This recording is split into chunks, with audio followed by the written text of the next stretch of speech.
Hello， 大家好，我係 Candy 啊，歡迎收睇我哋嘅 YouTube channel。咁今期咧，我哋就會嚟到咗江門鳳崗區嘅一個市區位置啦。咁咧，主要係睇翻一間二手嘅放盤啦。咁呢個樓盤咧就係萬科嘅。咁大家會見到啦，樓上就係今日會介紹一個單位啦。咁現在咧就喺呢個樓盤嘅一個樓下嘅位置啦。大家會見到咧，咁其實呢個屋苑嘅入住率非常之高嘅。咁因為樓下咧會有一個餐飲店啦，咁仲會有啲理髮店啦、水果店啦，咁啊仲會有一啲便利店啦、買餸嘅地方咧，全部都已經係開業晒㗎啦。咁所以嚟講嘅情況之下咧，行落樓下咧，配套全部都好齊全嘅。咁事不宜遲，馬上帶大家去睇下今日呢間單位。咁現在咧，我哋就上到嚟呢間單位啦。咁佢個樓層都係非常之靚仔嘅，22樓咧一個中高嘅樓層啦，而且仲係屬於單邊戶。咁所以門口咧本身業主咧就會喺呢度放置咗一個小鞋架喺呢邊可以使用翻嘅。咁入到嚟嘅情況之下咧，呢間單位咧有輕微嘅一個入住痕跡嘅，業主大概住咗個零月啦。咁由於工作調動嘅原因咧，咁目前就忍痛割愛呢間單位啦。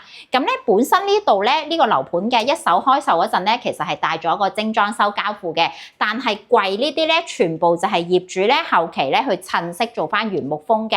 咁呢度入嚟咧就係第一間房嘅一個位置啦。咁呢邊咧就做咗一個白色嘅到頂嘅一個衣櫃位置啦，因為我哋見到其實衣櫃咧都仲係好新淨啊，非常之少使用嘅。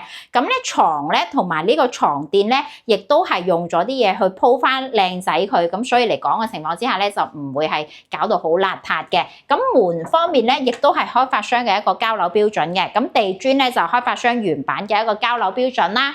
咁呢間單位咧就係120平方對樓4房嘅一個單位啦。咁呢邊嘅話咧，本身開發商交付咧係一個推拉嘅一個玻璃窗嘅，咁業主咧就做咗一個風窗嘅一個設計啦，咁所以咧成個客廳睇落去咧就會大氣好多。咁呢邊咧會襯翻咧就係用翻一啲比較簡約啲嘅木色啦同埋白色啦，去營造一啲比較溫馨嘅原木風感覺嘅。咁包括咧大家會見到呢個電視背景牆咧，其實都係做咗非常之多嘅一個收納櫃啦。咁喺櫃體方面咧，業主係唔帶走嘅。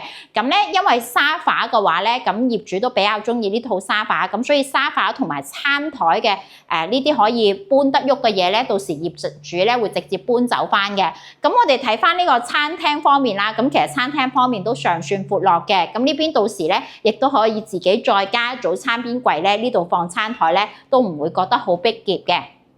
咁呢度咧就係一個廚房嘅位置啦。咁廚房咧就做咗一個 U 型嘅一個廚房啊。咁嗱，放咗一個雙門嘅冰箱喺呢邊啦。咁再入到嚟呢邊嘅情況之下咧，咁其實個廚房咧都非常之闊落嘅。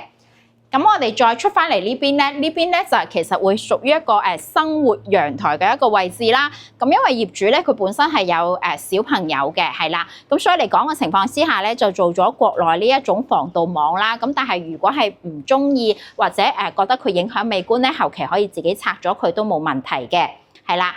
咁我哋咧就再入去睇翻剩餘嘅3間房嘅一個面積段啦。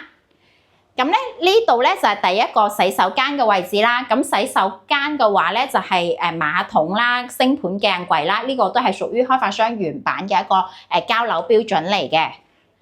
咁我哋入門口咧，大家會見到有第一間房啦。咁呢度咧就屬於第二間房嘅位置啦。咁第二間房咧，呢度咧係放咗張1.8乘2米嘅大床啦。咁呢度會有個飄窗啦。咁靠咗張床過去之後嘅情況之下咧，其實大家會見到呢邊咧仲有剩餘個好多空位㗎。到時喺呢度加翻衣櫃都完全冇問題嘅。咁另外嚟講嘅情況之下咧，咁業主嘅話咧，亦都係喺開發商嘅原版嘅一個窗上面咧，再加咗呢啲咁樣嘅蚊紗窗啦。咁平時開咗窗通風嘅話咧，夏天咧就唔會驚有啲蚊蟲會好容易飛入嚟啦。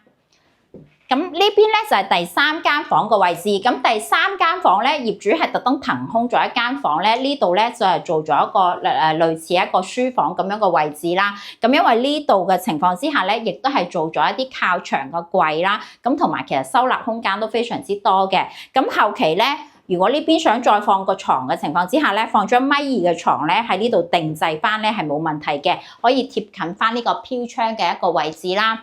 咁我哋呢邊高層嘅景觀嘅話咧，其實主要望翻落去嗰度都會有少少山景可以望翻嘅。咁最後咧，我哋嚟睇翻主人房嘅一個位置啦。咁主人房呢邊嘅情況之下咧，就放咗張1.8乘2米嘅一個大床啦。咁另外咧，呢度咧就做咗2組衣櫃啦。其實大家會見到啦，咁其實主人房嘅一個空間感咧係非常之足夠嘅。咁但係由於呢套單位咧，平時業主咧其實都好少住嘅，咁所以其實後期咧自己去加翻一啲梳妝台啊，或者呢度再加多一排櫃咧，都完全係夠晒空間嘅。咁呢度咧就係主人房嘅一個洗手間位置啦。咁主人房嘅洗手間位置咧，基本係冇改動嘅，都係用咗開發商原版嘅一個交樓標準啦。